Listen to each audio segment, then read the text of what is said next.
E aí? Melhorou o clima? Vocês estão sentindo que tá mais gostosinho? Bom, eu tenho a responsabilidade de estar aqui fazendo a mediação dessa mesa com pessoas que têm um trabalho muito bacana e, ao mesmo tempo, de um tema que é tão caro para mim, a autopublicação. Porque, como o Guilherme apresentou, a Filha Primitiva, hoje vencedor de 3 prêmios e já rodando a 5ª edição, em pouco mais de um ano, ele começou com uma autopublicação. Então, eu valorizo muito esse universo e a Labrador também está aqui junto de vocês, é uma parceira incrível e que eu admiro. Eu admiro o trabalho porque eu acredito que pode chegar muito longe. Então, eu vou apresentar vocês aqui, só abrir e começar. Só um instante, gente. Porque eu estou participando de 8 meses. Então, é só para não ter perigo. Bom, eu quero apresentar cada um de vocês. Beatriz Machado. Ela que é estrategista de marca e autora de O Subordinado pela Labrador. Mostrando a capa para vocês. Gisele Garcia, que é dramaturga. Olha, já vamos conversar, porque eu quero peça de A Filha Primitiva, tá? Eu sou dessa, gente. Eu aproveito, meu Deus, aqui é mediando a mesa e já fazendo network. É sobre isso. E autora de Toada da Terra de Lá, também da editora Labrador. André Galiano, executivo, músico e autor de O Mundo Não Existe. E completamente encharcado. Tô sem a capa ainda, mas ali eu nem vi. Nossa, que linda! Pô, maravilhoso. Prêmio. Reação aqui ao vivo, vocês estão vendo, né? Gente, tô até sentindo um autor aqui. E para finalizar, para compor a mesa, Bert Júnior, diplomata e autor de Eu Canto o Y e Mais. E outros 3 livros também publicados pela Labrador. Que maravilha. Vocês vão poder falar um pouco mais sobre cada uma dessa trajetória e eu quero começar dessa maneira. Eu apresentei aqui só um pouquinho, mas eu gostaria que cada um de vocês falasse um pouco dessa trajetória literária de vocês, porque são profissões e áreas que vocês atuam muito diversas, né? De como isso também influencia um pouco naquilo que vocês escrevem. Então, vou começar aqui. André. Pronto. Prazer estar aqui, primeiro de tudo, muito obrigado. Me sinto honrado de estar com vocês. Foi meu sonho ser escritor desde pequeno. Eu sou muitas coisas, mas não escritor. Agora, aparentemente, eu sou. Então, sou pai de 5 filhos, sou também estrategista de marca. Tive a tentação de escrever um livro de marca e eu não tive muita coragem. Então, eu admiro a sua coragem. Esperei muitos anos. Meu primeiro livro, na verdade, entre aspas, chamava O Menino Errado. Eu tinha 8 anos, a professora pediu uma redação e eu escrevi o livro. E a funcionária da minha mãe viu que chamava O Menino Errado, achou que estava errado e jogou fora. Eu não tenho esse livro, né? Mas teria sido para mim muito bacana visitar esse menininho. E agora, com 46 anos, enfim, terminei meu livro. Eu já tinha começado uns 4. E acho que se eu puder iniciar dizendo alguma coisa, eu acho que o principal ponto foi quando a gente gosta muito de ler. E eu leio, me baseei em Machado de Assis, Dostoiévski, Tolstói. E aí quando fui fazer meu livro, qualquer coisa que eu lia e pensava, não sou Dostoiévski. E quem de nós né, na verdade? Então se for só esse o filtro, nunca a gente vai escrever nada. Nunca. Porque nunca vai estar à altura daqueles que a gente imagina, né, que a gente gosta, que a gente admira. Nunca vai estar. Então eu falei, eu preciso colocar para o mundo, né, e encontrei na Labrador uma maravilhosa parceria, de verdade. Eu pesquisei muitas, inclusive cheguei a ter um manuscrito avaliado por editoras não de autopublicação, que falaram, é viável, mas tem que esperar uns 2, 3 anos. Eu preferi a liberdade de fazer isso com o Labrador e adorei. Eu vi a entrevista do Daniel, que está ali, agora conheci pessoalmente. Você me encantou na sua entrevista. Eu te liguei e falei, você me ganhou na tua transparência. Né? Porque existe um mercado que não é tão transparente. E eu, sendo músico também, já tive disco com gravadora, junto com o Capital Inicial, né? E sofri esse lado da viabilidade e eu acho que a música sofre mais até. Então eu saí e comecei a fazer autopublicação musical. Fiz meus discos e tal, mas a literatura precisei esperar bastante tempo e acho que chegou no momento certo. Aqui com essa chuva maravilhosa, estou muito, muito feliz de ter lançado. Então, essa é a minha introdução, gente. Só um detalhe que você falou sobre a entrevista com o Daniel, eu tive a alegria de entrevistar Labrador, falar sobre esse processo de autopublicação que ainda é um desafio, é um universo a ser desbravado e que algumas pessoas ainda olham assim com receio por conta pensando na qualidade de produção do livro. Então por isso que assim, me coloco como parceira porque eu vejo a qualidade. Eu sou professora de escrita também, além de escritora, e eu indico muitas alunas que estão com o livro pronto para Labrador, porque eu vejo a qualidade. Inclusive a Juliana está aqui, né? A Juliana Olícia, lançando também. E aí eu vou aproveitar, antes que vocês comecem a se apresentar e apresentar essa trajetória tão bonita, dizer que eu estava aqui ansiosa para receber o meu exemplar. Eu até mandei mensagem para o Diego, do Selvagem, que é um dos livros que está como finalista do Jabuti, né, na categoria de romance e de entretenimento. E aí é muito bacana, porque livro também é uma experiência estética, né?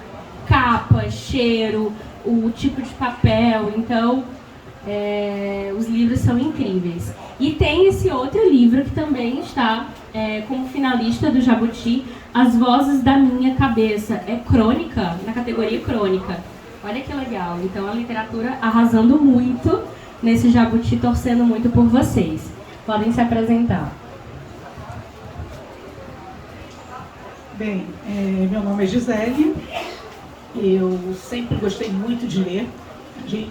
A gente tem uma biblioteca com muitos volumes em casa e eu gosto essencialmente de literatura.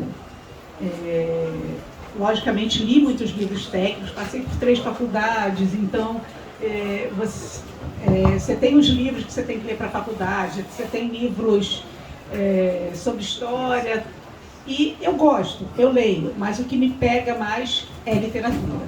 Então, se eu tiver, dentre as opções, se tiver um de literatura lá, é o que me chama mais. Apesar de sempre gostar de ler, eu nunca tinha pensado em escrever. Brincava de escrever quando criança também, chegava a fazer livrinhos, dobrando papel, grampeando, ilustrando livros. Mas o escrever veio quase que por um acaso, quando eu escrevi um livro infantil, e baseado na história do meu filho, que tinha muita dificuldade em interagir com outras crianças. Isso eu digo, ele entre 2 e 3 anos, ele adorava, se encantava pelas crianças brincando, mas se alguma criança interagir com ele logo se escondia, ele se retraía. Aquilo era uma atração, mas gerava um medo. E na época eu lia muitos livros para ele, eu brincava. Um dia eu vou escrever um livro para você e vai se chamar O Menino que Tinha Medo de Criança. Aí ele mais velho, ia fazer 16 anos, se eu não me engano, na época. E eu lembrei disso e resolvi retomar essa ideia, essa brincadeira. E eu realmente escrevi uma história infantil, como se fosse uma história para o menino que ele foi um dia, e que eu batizei de O Menino que Tinha Medo de Criança. Ia produzir um volume, ia ilustrar, ia mandar editar uma unidade, um exemplar, que era para presenteá-lo. Mas aí amigos próximos que leram, gostaram muito da história e aí começaram a conversar comigo, não, tá muito bonito, você tem que fazer, tem que publicar para os outros também, outras crianças passam pela mesma situação, isso pode ajudar outras crianças que vivenciam isso. E eu ouvi e ficava, será? É aquele negócio da gente não se achar escritor, né? Você lê tanta gente boa que escreve tão bem e você fica, eu escrever um livro, não chega a ser uma insegurança, mas é como você se pergunta se você está no nível que poderia estar lançando o livro. E fiquei meio assim, balançada para cá, mas comecei a pesquisar, deixa eu ver como seria se eu fosse publicar um livro. E aí nisso você começa a pesquisar, a ideia vai ganhando forma na sua mente, e aí você começa, aí você começa a gostar da ideia. Acho que eu quero publicar. E aí você vai atrás, você vê o quão difícil é entrar para uma editora tradicional, aqui diria. Como é difícil até de enviar um manuscrito. A grande maioria nem aceita manuscrito, ou quando abre para receber manuscrito, é 1, 2 dias ao ano, com número limitado. E aí você vê a resposta vem a partir de 6 meses, não diz nem qual o período máximo para vir uma resposta. Aí você fica, eu quero isso, eu quero ter que passar por isso e ficar esperando e não ter muita autonomia sobre como meu livro vai sair. Aí foi quando eu pensei na autopublicação. Fui atrás, pesquisei, cheguei a várias editoras de autopublicação. Aí você faz aquela pesquisa básica na internet, vai ver o que falam das editoras, e você vê que muitas editoras têm muitos problemas. Então, você vê gente falando de produto pago que não recebeu, de que pagaram por um produto e no final o resultado não teve a qualidade que se esperava. E foi nessa que eu fechei com a Labrador. Foi que eu vi boas indicações e meu primeiro contato foi muito bom com a editora. E aí, desde o começo, a editora me ganhou. No primeiro contato por e-mail e logo depois numa ligação, e publiquei com eles meu primeiro livro. Esse é o segundo que eu publico com a editora e estou muito satisfeita com o trabalho deles. Tanto que no meio disso eu tive um que eu publiquei para uma outra editora que bancou o custo da produção, né? Mas não me agradou tanto quanto o primeiro, que foi Colaborador e que foi uma autopublicação. Logicamente, é muito bom você não ter o custo, mas você ter essa liberdade de escolher seu ilustrador, de participar de cada etapa do livro, de definir como cada coisinha vai ser, desde a cor da página. Esse foi o primeiro. Eles arrasam os livros infantis. Bem, eu só tenho elogio para a editora, gostei muito. Espero que venham outros livros aí pela frente. A gente estava conversando lá fora, a gente brinca que o problema é que a gente não é só escritor, a gente trabalha em outras coisas, a gente tem nosso ganha-pão não como escritor, né? Então ideias surgem aos montes, mas daí a você ter tempo para trabalhar essas ideias é mais complicado. Oi. Bom, a minha trajetória é um pouco diferente da dos meus colegas. Eu sou claramente a pessoa mais nova aqui na roda. E a minha história foi a seguinte: eu estava num processo de autoconhecimento, de autodesenvolvimento da minha própria carreira. Eu trabalho no mundo corporativo desde 2013. Em 2018 eu comecei a me fazer uma série de questionamentos, se eu queria continuar, se eu não queria continuar. E aí as narrativas que eu escutava eram sobre largue o mundo corporativo, vai vender miçanga na praia, vai ser empreendedor, abrir um café. E eu falava, gente, eu não quero isso. Eu quero continuar no corporativo e ter o mínimo de satisfação, e ter o mínimo de me sentir completa, algum propósito. E aí eu descobri a ferramenta de marca pessoal, de branding pessoal. E já trabalhando com branding, foi muito fácil aplicar para mim o que era aquela ferramenta.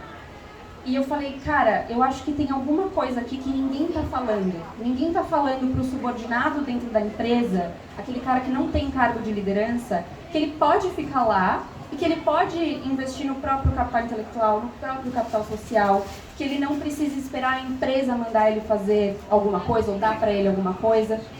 E aí eu falei, eu acho que a melhor forma de eu espalhar essa mensagem para o mundo é através de um livro.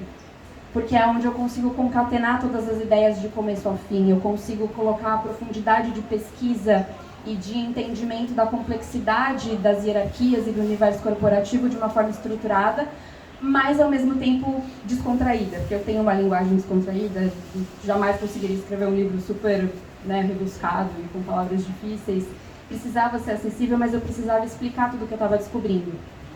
E eu tive a felicidade de ter essa sacada, sem querer minimizar o quão ruim foi o que a gente viveu, mas em 2020. Então eu tinha fluência de tempo. Eu não estava saindo, eu não estava indo para lugar nenhum, estava tudo fechado. Então, os períodos que eu estava na minha casa, que eu estava no final de semana, não tinha para onde ir, não tinha o que fazer, eu sentava, pesquisava, ia estruturando, ia concatenando as ideias, ia descobrindo muitas coisas. Foi um processo de estudo muito interessante para mim. A primeira parte do meu livro eu digo que é uma parte de por que as coisas são como são. Por que não é interessante para as empresas que você trabalha a sua marca pessoal? Por que não é interessante? Por que ninguém te fala isso? Porque tem todo um sistema, tem toda uma engrenagem que funciona e que funciona bem com você sendo ali um funcionário. E a segunda parte é uma parte prática, porque eu pus em prática em mim, eu já mentorei mais de 30 pessoas com essa metodologia que eu criei, e eu coloquei a metodologia, o que eu acredito que as pessoas conseguem fazer sozinhas, porque o processo, a troca do processo para você se entender e para você entender como e o que você quer comunicar e como você pode comunicar, a troca traz muito benefício. Mas existem coisas que você pode fazer sozinha, existem reflexões que você pode fazer, e foi exatamente o que eu coloquei aqui no livro. E o meu grande objetivo, eu sempre coloco isso nas dedicatórias, é que seja útil. Para mim, esse livro ele precisa ser útil para as pessoas realmente precisam fazer as tarefas, colocar em prática e sentir um pouquinho na abundância que eu senti na minha vida, na minha relação comigo profissional e com a minha carreira e com as empresas nas quais eu trabalho, na vida delas. Boa tarde a todos.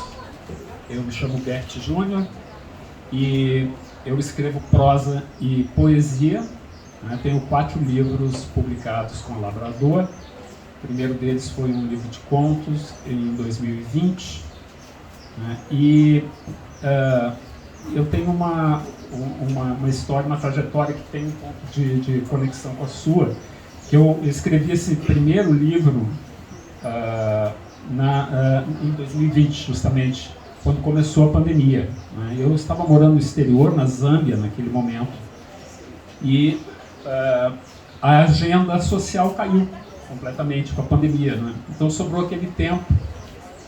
E aí, de repente, eu me vi escrevendo. Foi uma coisa curiosa, assim, foi um processo que me tomou. Eu tinha umas ideias já que vinham cozinhando na minha cabeça, mas ali naquela circunstância, de repente sobrando tempo e tal, eu comecei a escrever. E o livro veio muito rápido, assim, 2 meses eu escrevi um livro de contos.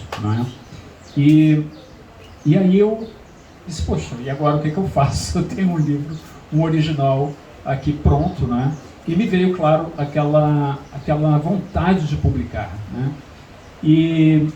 Mas eu tinha tido anteriormente na minha vida uma experiência de autopublicação lá atrás, aos 19 anos. Eu era ainda mais jovem que você, ou da mesma idade. Pode não parecer. Não parece. Mas enfim, então naquele momento, aos 19 anos, eu resolvi publicar poesia. Eu tinha um conjunto de poemas, e lá em Porto Alegre, minha cidade, eu resolvi fazer uma autopublicação. O que eu fiz? Eu fui numa gráfica e entreguei os meus poemas, eles fizeram lá o trabalho gráfico do livro, e aí a capa eu pedi para uma parente minha fazer a capa.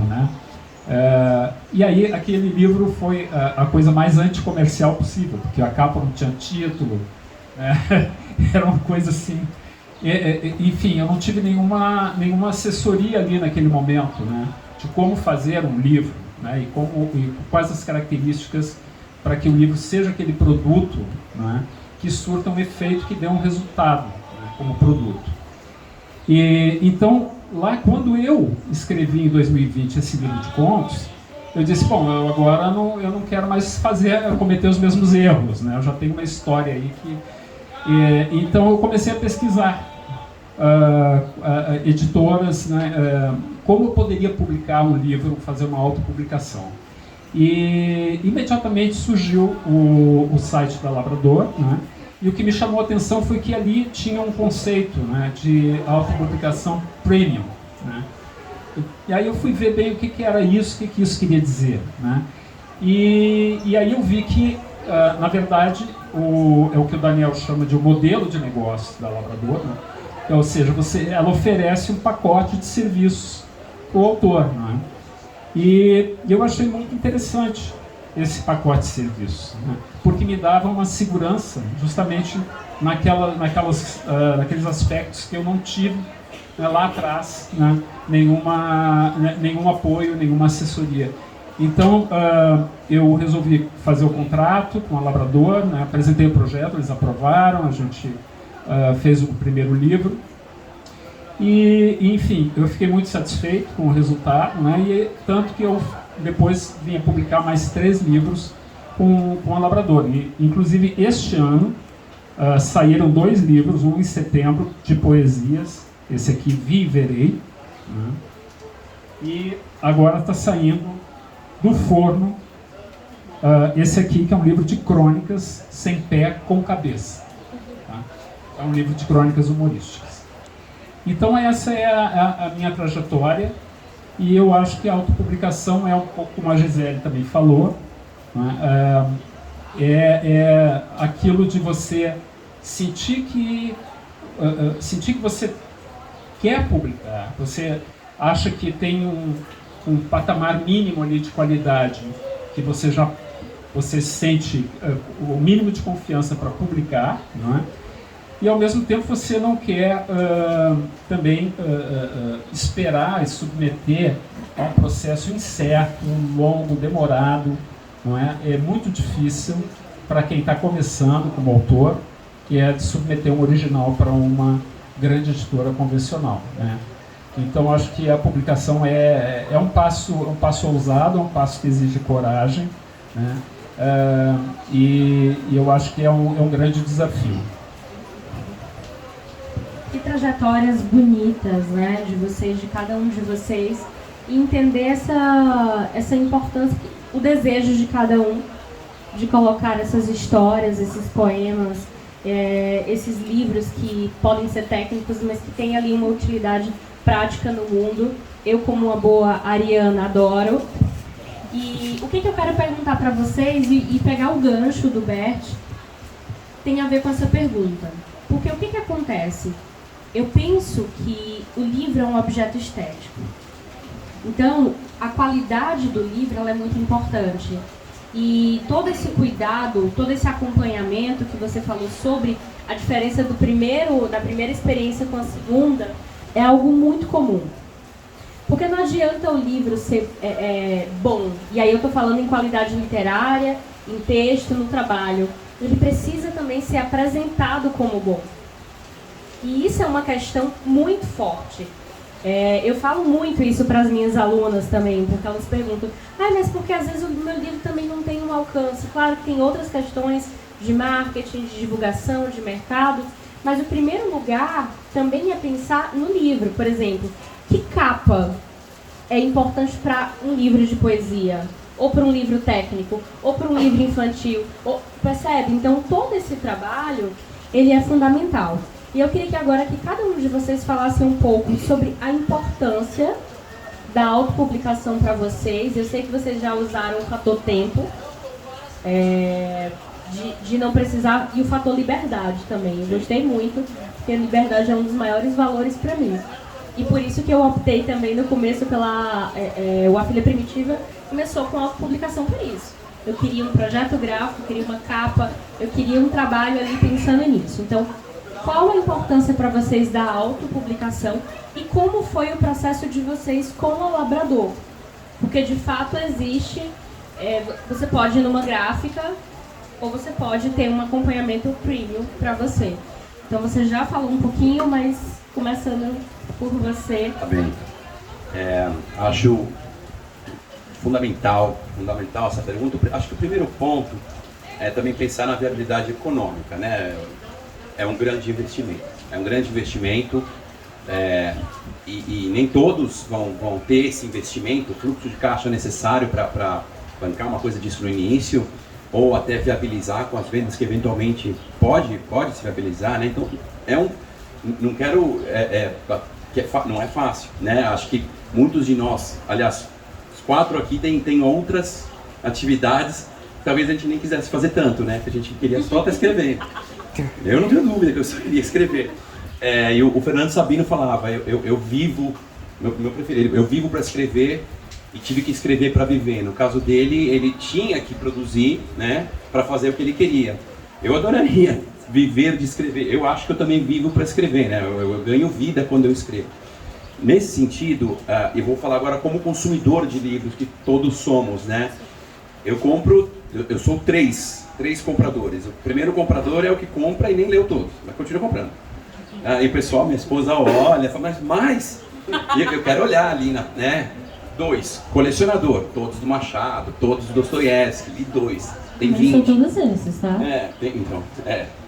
E o terceiro é o que lê, né? Eu leio bastante. Acho que eu gosto de ler também.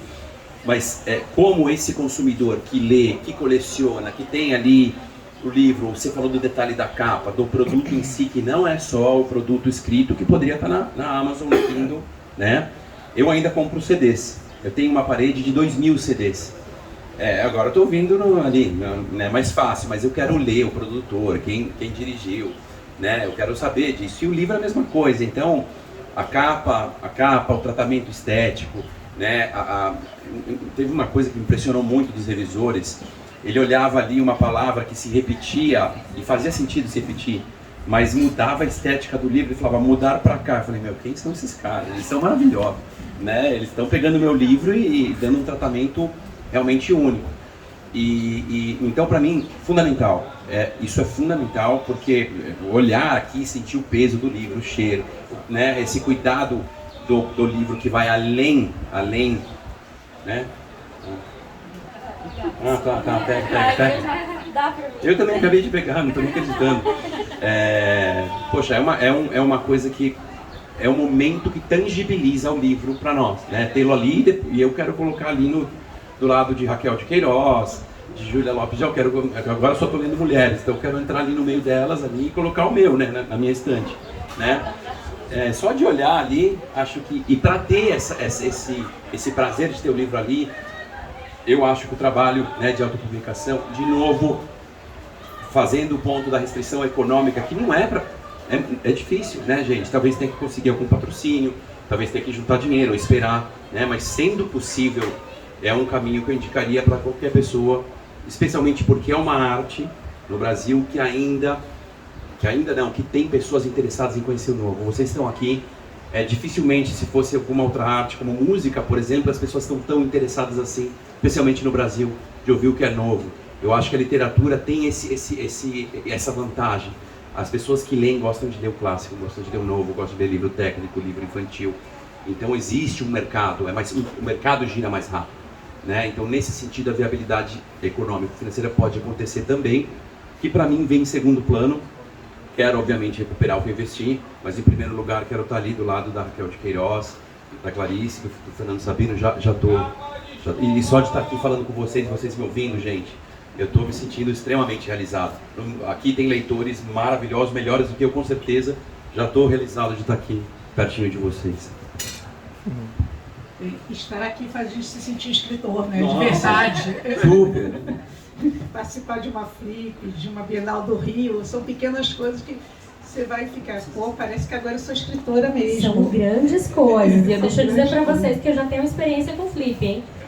É o metro quadrado mais disputado. Vocês estarem aqui numa mesa, na Casa Publish News, é um grande marco na trajetória literária de vocês. Com relação aos livros, a sua pergunta, Vanessa, eu tenho produções, tenho conto para adulto, tenho dramaturgia, mas nessa linha de livros infantis, que é a minha vivência com o Labrador, eu não tem nem como não falar que o visual importa muito. Você está lidando com crianças ou com adolescentes, então a ilustração conta muito. E eles são exigentes. Sim, eles são exigentes. A ilustração complementa o texto e o texto complementa a ilustração. Eles não tem como andar separado. Então, você já escreve o texto deixando algumas lacunas que a ilustração vai preencher. E você faz a ilustração sendo que ela vai completar o que o texto vinha dizendo, ou reforçar.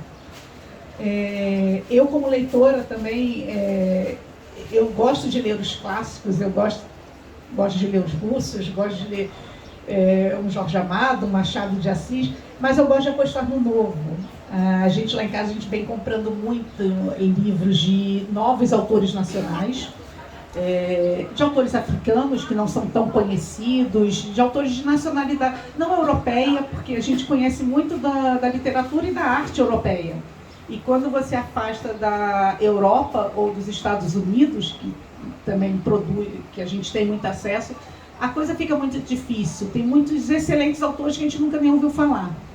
Agora, um ponto que acontece, eu às vezes vou numa livraria e um livro me ganha pela aparência. Como leitora, isso acontece também. Obviamente, você lê sobre livro, às vezes você já está com um título na cabeça de um autor, às vezes você vai comprar já sabendo o que você quer. Mas às vezes você está na livraria, passando, e você vê uma ilustração que de repente aquilo vai te chamar a atenção. Aí o título, se for um bom título, já é o segundo passo. Aí você já vai olhar, deixa eu ler a sinopse desse livro, aí lê a sinopse. Muitas vezes eu depois jogo na internet para ver a avaliação daquele livro. Mas o primeiro passo, às vezes, ele me conquistou pela imagem. Então, assim, esse acabamento tem importância, não tem como dizer que não tem. Eu acho que a gente tem que se esmerar nisso. E no caso do livro infantil, isso faz uma diferença enorme. Tentar fazer ilustrações criativas ou engraçadas, você trabalhar, no caso de primeira infância, trabalhar com coisas muito coloridas, no caso de crianças ou quase adolescentes, aí você já pode estar diminuindo as cores, vai diminuindo o número de ilustrações, mas você tem que ter um cuidado muito grande com essa aparência do livro e como é que as coisas vão se encaixar umas com as outras. Eu recorri a Labrador, eu recorri a uma autopublicação, porque por se tratar de livro infantil, eu nem cogitei a ideia de simplesmente ir a uma gráfica e produzir o livro. Eu sou formada em artes plásticas, mas eu nunca trabalhei com ilustração de livro infantil, não é uma área que eu domine. E mesmo que eu dominasse, o livro infantil eu acho que faz toda a diferença de chegar às livrarias. Então, muita criança vai se interessar pelo livro quando ele conseguir pegar o livro. E eu, como mãe, agora de 2 filhos já bem grandinhos, mas quantas vezes eu não comprei um livro porque você vai para uma livraria e você pega alguns livros e lê para a criança ali na hora e você escolhe um para levar para casa. Agora, como mãe de jovens leitores, você não compra, uma mãe, um pai, dificilmente comprará um livro sem ter lido antes ou sem ter tido uma referência antes. E você simplesmente produzir seu livro sem esse aporte que a editora te dá por trás, para mim era uma coisa muito vaga. Eu vou chegar aonde? Como eu vou colocar esse livro no mercado? Como é que eu vou fazer com que esse livro chegue até o consumidor final, que é o leitor? Eu não me via conseguindo fazer isso sozinha. Eu acho que dificilmente, talvez uma outra pessoa consiga, mas eu acho que a grande maioria das pessoas teria muita dificuldade em fazer todo o processo sozinha. E eu fiquei muito satisfeita com a Labrador, que eu acho que o trabalho de divulgação deles foi muito bom. Tanto que esse primeiro livro, eu brinquei assim, eu só faço uma outra publicação se o primeiro livro se pagar. E o livro se pagou. E o livro, quando a gente lê que a maioria dos livros lançados no Brasil não chega a uma segunda edição e a maioria não chega nem a uma reimpressão. Esse já teve uma reimpressão, então isso dá uma felicidade. Você fala assim, não foi uma aposta tão louca assim eu me lançar na escrita. E te dá a segurança de você partir para um próximo.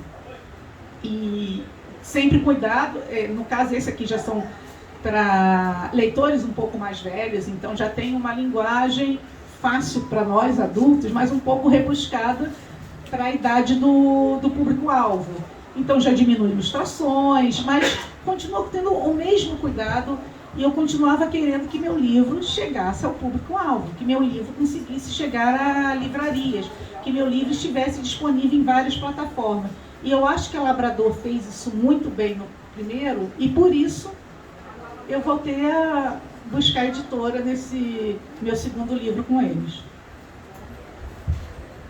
Bom, o meu caso acho que foi um pouquinho diferente dos meus colegas, porque trabalhando com marketing, eu tinha a ideia de que o livro ele precisava, eu já tinha ideias para o livro, até que eu estava comentando com eles que meu livro tem páginas instagramáveis, que são páginas com texto, bem coloridas, para as pessoas que estivessem lendo terem vontade ali de tirar uma foto.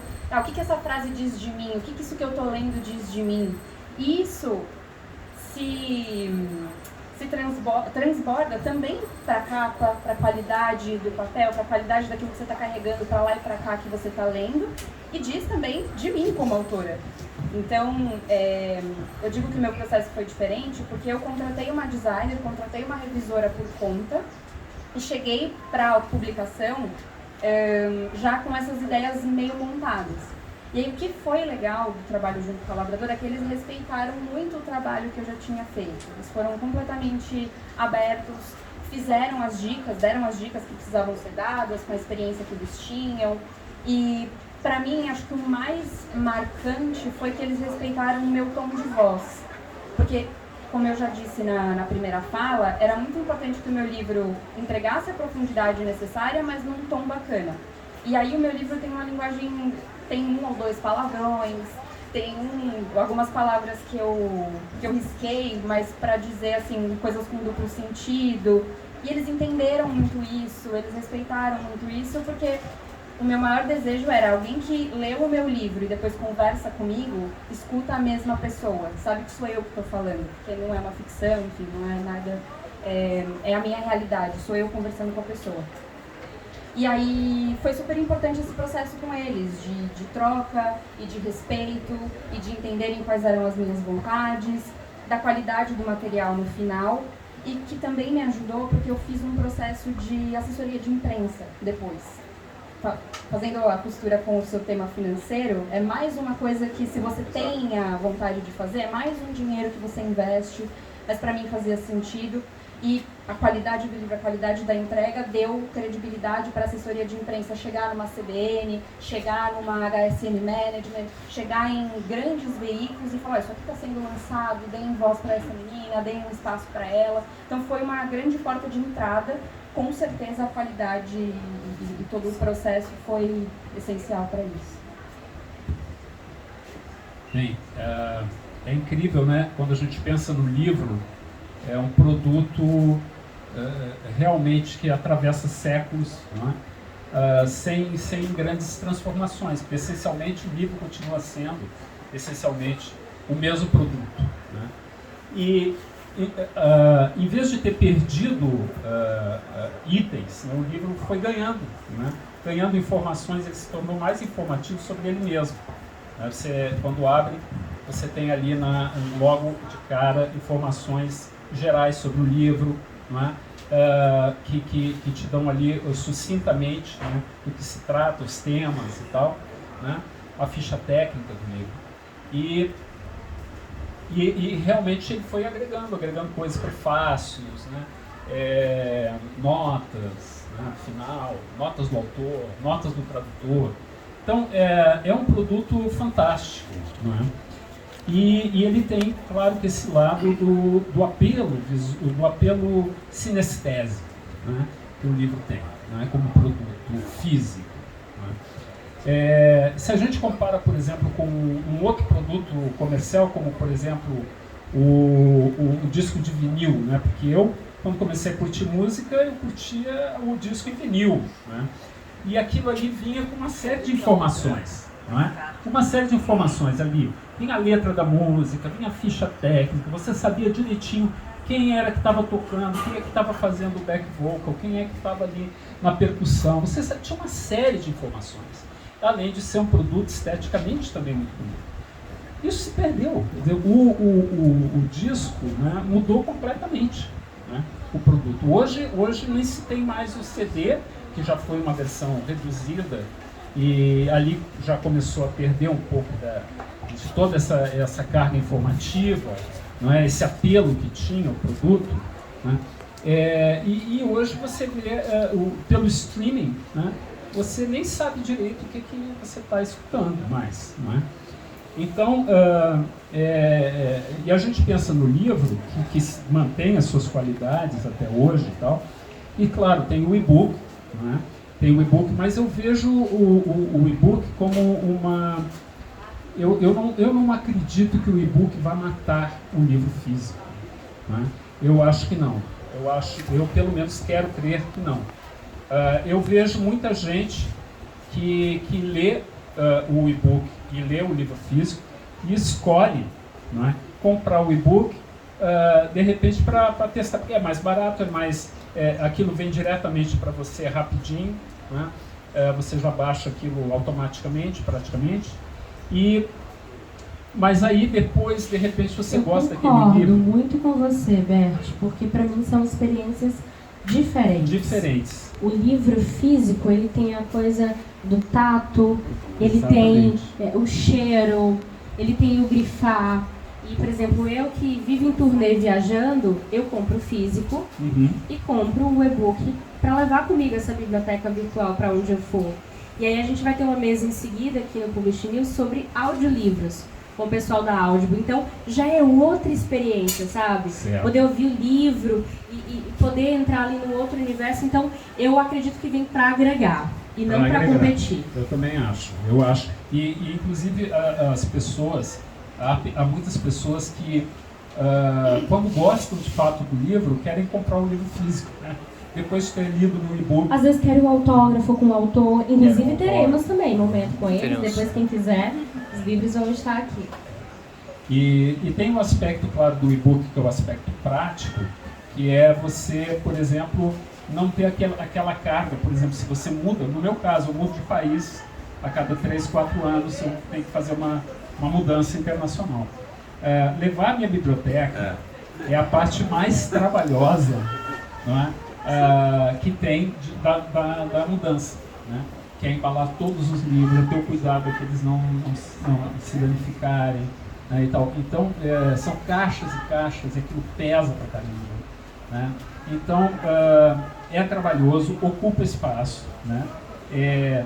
Mas, ao mesmo tempo, é justamente também esse ocupar espaço na nossa vida, que também é uma coisa que a gente gosta, né? A gente gosta de ter um livro até como um objeto de decoração, como falou o André, né? E então eu acho que ele vai se manter, né? E vai se manter de diferentes formas, né? Que vão conviver, como já estão convivendo, né? E eu acho que a ideia do audiobook é fantástica porque explora justamente aquela dimensão da narrativa, né? Que é uma coisa pré-histórica para a gente, né? Que antecede a escrita e tudo, a oralidade, né? E que, no meu caso, isso passou, a experiência muita gente teve com os avós, contam histórias, leem, né? Então a criança escuta, né, a história. Então é outra dimensão também muito marcante e complementar. Maravilha! Estamos aqui nos encaminhando para o final. Temos mais 15 minutos. Que pena! Todo mundo! Vou falar de novo. Mas eu gosto de pegar o gancho da fala de vocês, que é muito rica. E vocês comentaram sobre os livros de vocês estarem nas livrarias. E eu acredito que isso também é muito importante nesse fator de se assumir enquanto escritora e escritor no mundo. E de acessibilidade também. Porque, por exemplo, nem todo mundo pode estar aqui, ou pode estar numa flip. Então, onde encontrar esse livro? Está nas livrarias. E eu acredito que é outro fator importante da Labrador, né?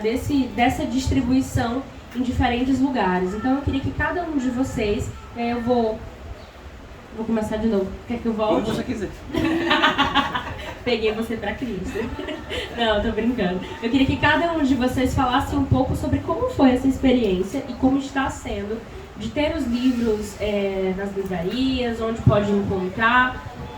Comenta um pouquinho pra gente. É o último ponto da cadeia, né? Então, se a gente pensar na cadeia do livro, né, escrever, obviamente, se inspirar, escrever, vem revisar. A revisão, como a gente falou, não é simplesmente imprimir, é todo um cuidado, um trabalho de pensar. Eu passei um briefing de capa como eu faria um briefing de comunicação, né? A produção gráfica e aí, enfim, a distribuição, que é a última parte da cadeia, como eu falei, é fundamental. Eu quero fazer a ponte porque estar na livraria já é um dos fatores que chancela o autor positivamente, né? Estou na livraria, é um livro que intuitivamente foi aceito, né, pela instituição, digamos assim. Então os potenciais leitores têm uma chance maior de comprar do que se não tiver o seu livro na livraria, ainda que você tenha o e-book.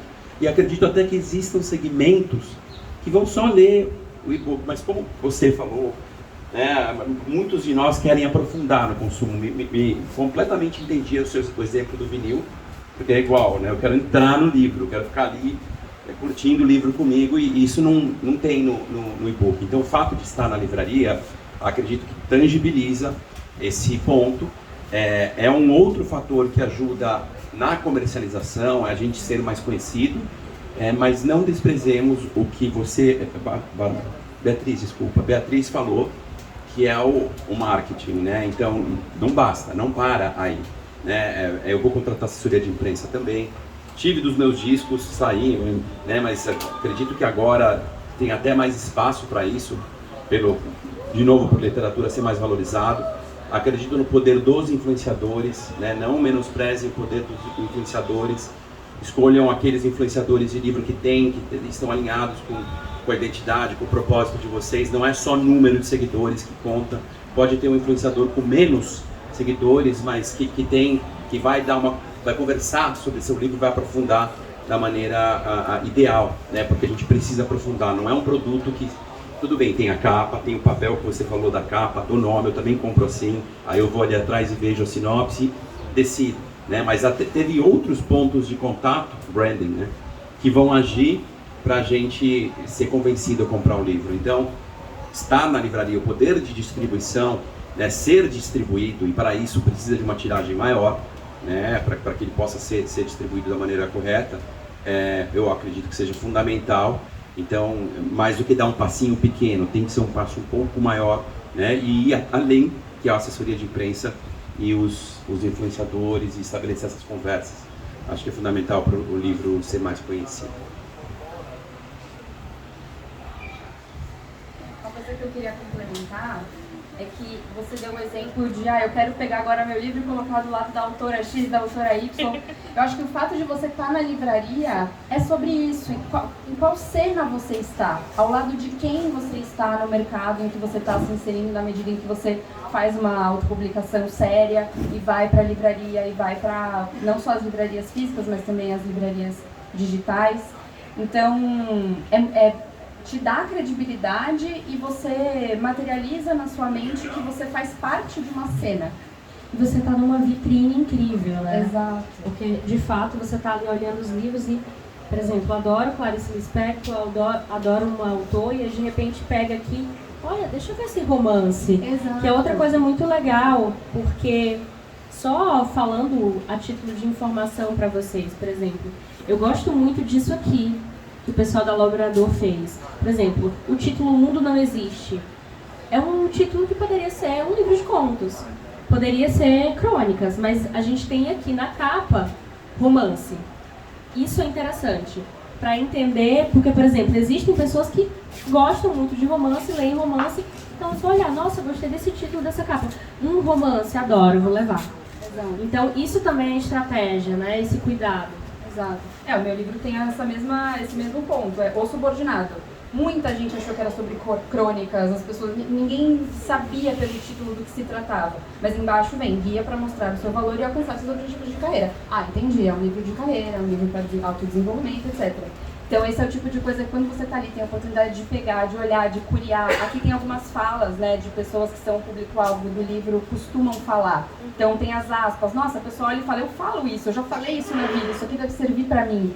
Então abre essa porta, essa possibilidade de identificação. Aquele negócio que a gente estava falando, né? O escrever um livro só tem sentido se ele conseguir chegar até o leitor. Senão você vai publicar para quê? E essa chegada na livraria é um ponto a mais. Lógico que, no caso de livro infantil, então você chega na área dos livros infantis, como muitos são fininhos, não tem nem a lombada, você tem que dar a sorte, ou seu livro está lá naqueles mais expostos, que é difícil, ou você tem que dar a sorte de alguém cair no seu livro, ainda tem isso. Mas já é um passo a mais para ele chegar, ele já chega mais perto do leitor. Eu queria fazer um parêntese, quando você falou, Vanessa, eu lembrei de um aspecto que quando eu fechei o pacote Colaborador no primeiro livro, e o pacote já vinha com e-book. E eu, na época, em 2019, se não me engano, eu nem tinha cogitado e-book. Falei, não, mas é um livro para primeira infância. Primeira infância é importante ter o livro em mãos, é importante tocar. E, para minha surpresa, assim, o e-book vendeu mais. Todas as vezes que a editora faz uma prestação de contas, eu vejo que vendeu mais e-book do que livro físico. E isso veio quebrar um pensamento meu, meio cristalizado, que não, são crianças pequenas. Ele vai ter que ter um contato físico. E eu não sei se foi pela pandemia, que também pegou a fase da pandemia, então talvez se fosse em outro momento não teria vendido mais e-book, mas eu sei que hoje em dia eu enxergo o e-book como um colaborador para a venda do livro físico. Porque o e-book pode ser lido no celular, inclusive.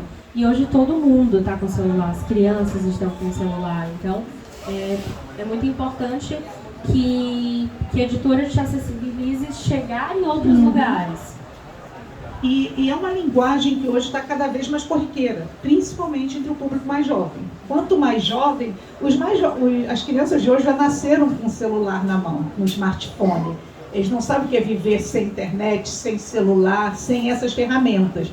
Então eu acho que o e-book ajudou muito, assim, faz uma diferença você ter um e-book bem avaliado, em que o livro físico, que está só vendido, nem sempre vai ter aquela quantidade de avaliação.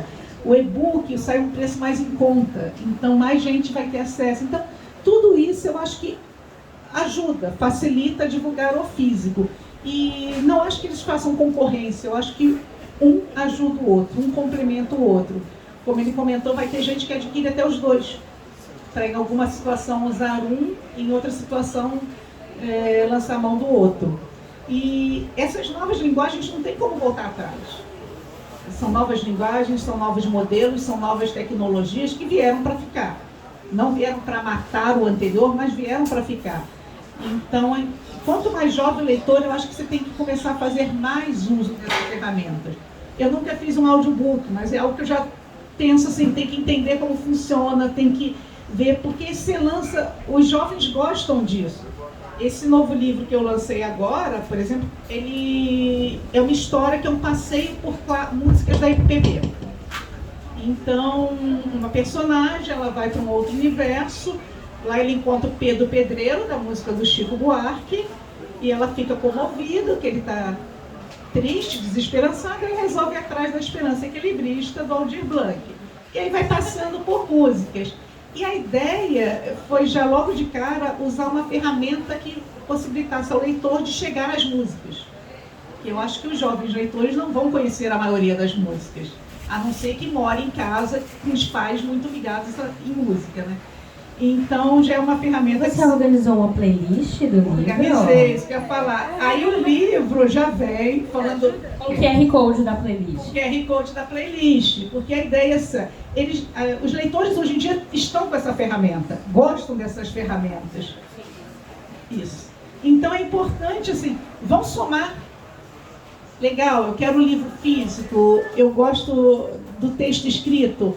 Mas por que não, então, deixá-lo usar outra ferramenta que é atrativa hoje? Não tem como a gente voltar atrás.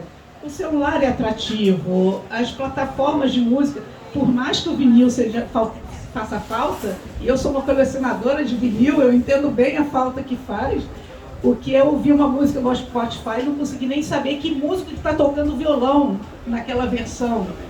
E eu acho até um absurdo, porque você não está dando crédito ao músico.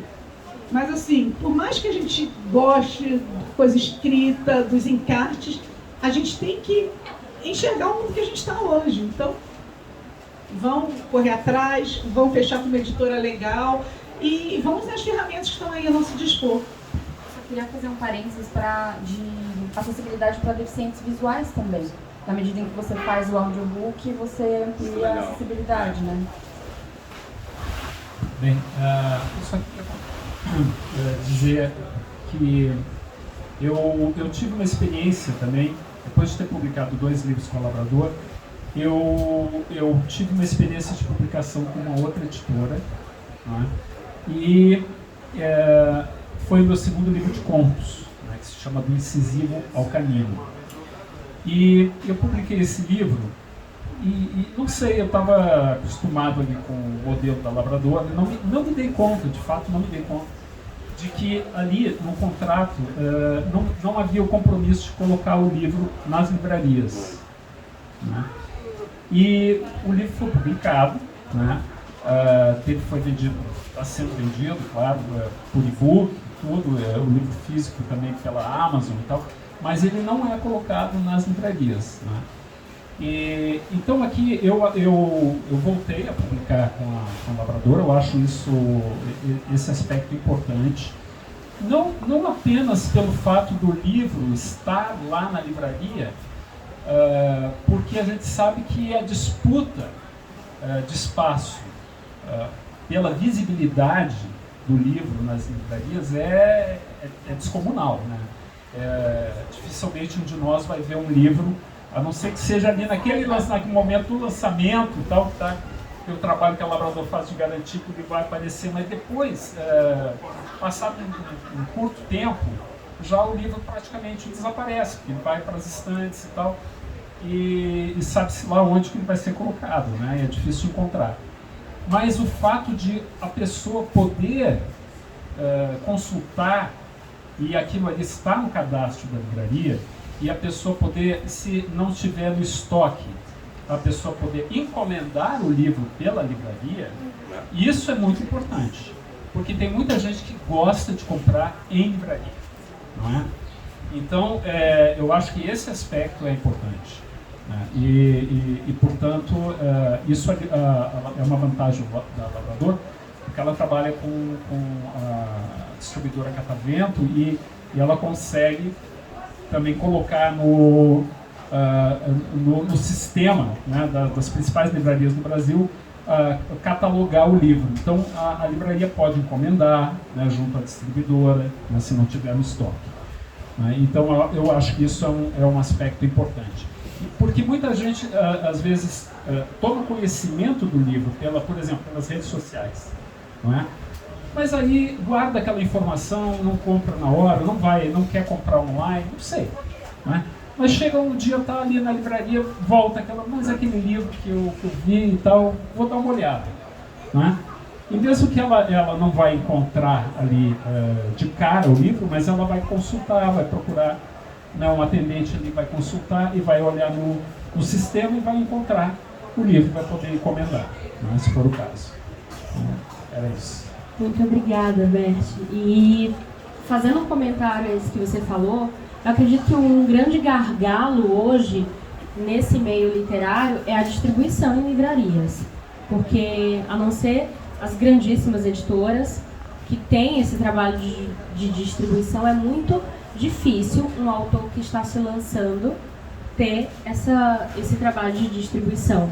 Então, de fato, isso faz diferença.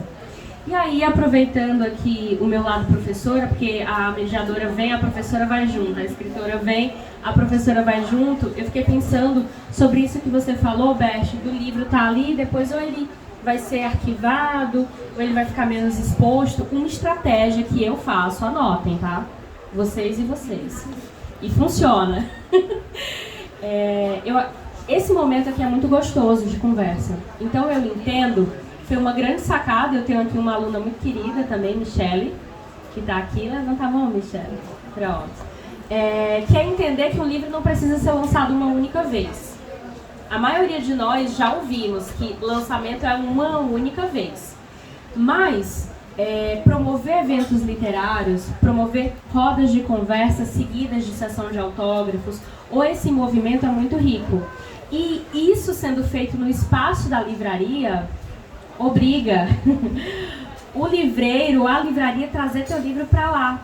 Então, o que é interessante? Porque às vezes o livro fica ali só no primeiro mês, no segundo mês de lançamento. Mas se você estrategicamente organiza uma série de eventos, o teu livro está sempre voltando. Porque para vocês entenderem a dinâmica das livrarias, o espaço lá é muito concorrido. Então é assim, trouxe o livro, não vendeu muito, ele volta. Aí se alguém pedir, ele vem. Aí ele volta. Então, estrategicamente, eu estou sempre em turnê. Eu estou sempre fazendo eventos e eventos com outras pessoas. Porque olha que rico. A gente tem aqui uma autora de livro infantil, um autor múltiplo que passeia pelo conto, pela crônica, uma autora que também traz essa importância do livro técnico para a nossa sociedade, um autor que é músico, mas que traz o romance, traz a literatura. Isso é muito legal. Então, eu gostaria de agradecer a cada um de vocês e finalizar com esse movimento. Não é competição. Assim como o livro físico não compete com o e-book, que não compete com o audiobook, vocês aqui, na verdade, é um movimento colaborativo, né? Quem lê você pode ler cada um de vocês. E eu convido vocês a conhecer o trabalho da Labrador. Daniel está aqui, Diego, que é esse amigo querido, está aqui também. Cada um de vocês conversem com os autores. Poder a experiência de ter um autor vivo, de ter uma autora viva, é uma das coisas mais preciosas que existem, né? Obrigada pela honra de estar aqui no Publish News.